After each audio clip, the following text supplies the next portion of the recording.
Fuel prices have risen by about 40% in the past 12 months, with a recent rise seeing some OMCs selling a litre of petrol and diesel either close to the 7 Ghana cedi mark or above it. Fuel prices per litre stayed around 6 cedi 50 pesos on average for a few weeks and then rose to reach an average of 6 cedi 70 pesos at most pumps in the past week alone. But checks by Citi Business News shows that some of the leading fuel stations in the country are currently selling a litre of diesel at 7 cedis 5 pesos, with others selling a litre of diesel and petrol just some pesos shy of 7 Ghana cedis. Courier or delivery service providers began to gain more relevance when more people began to opt for online services due to limited movement in the early parts of the emergence of the COVID-19 pandemic. These riders deliver items such as food, clothes, electricals, and even lab samples or drugs. Businesses in this sector rely heavily on fuel for their day-to-day operations and are therefore greatly affected by the continuous increments in fuel prices. Some owners of courier services explain to Citi Business News how bad this development is affecting them.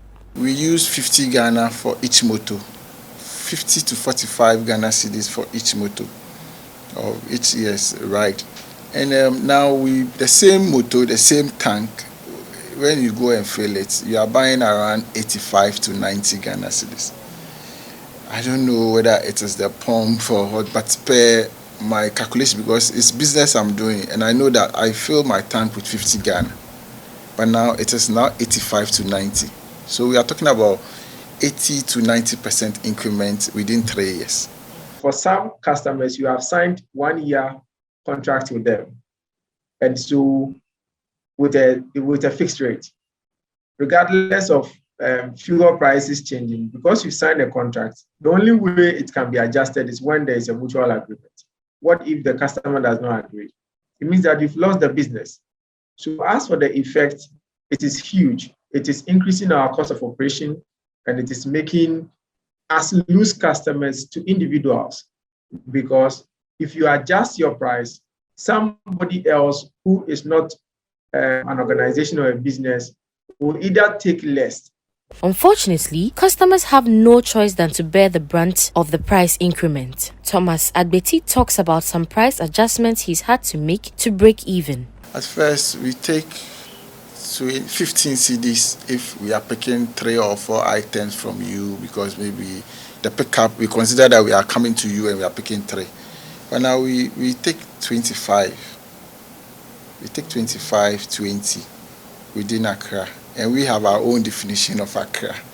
Yes, we have our own definition. When we say Accra, we are talking about Accra like maybe from here to Nungwa, to Spintex, to Kandeshin, to Malam. But when we go beyond that, like Medina, like say Adenta, Dodowa, Kaswa, we charge as high as 50 Ghana. Yeah.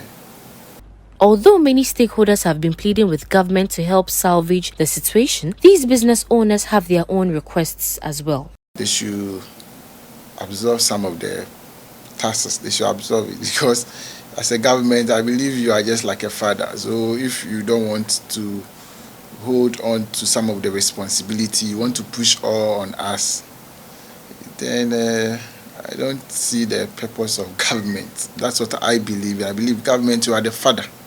So you should absorb some of the pressure and maybe push some to us. Maybe you can cut some of the expenses somewhere and make sure that, because what they should look at is fuel affects everybody. We have a lot of individuals coming in unregistered and they are operating.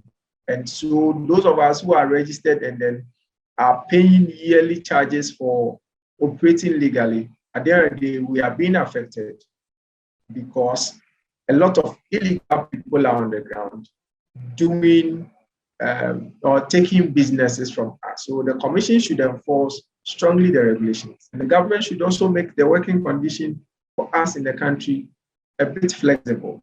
Fuel prices must come down, so we will all be happy, because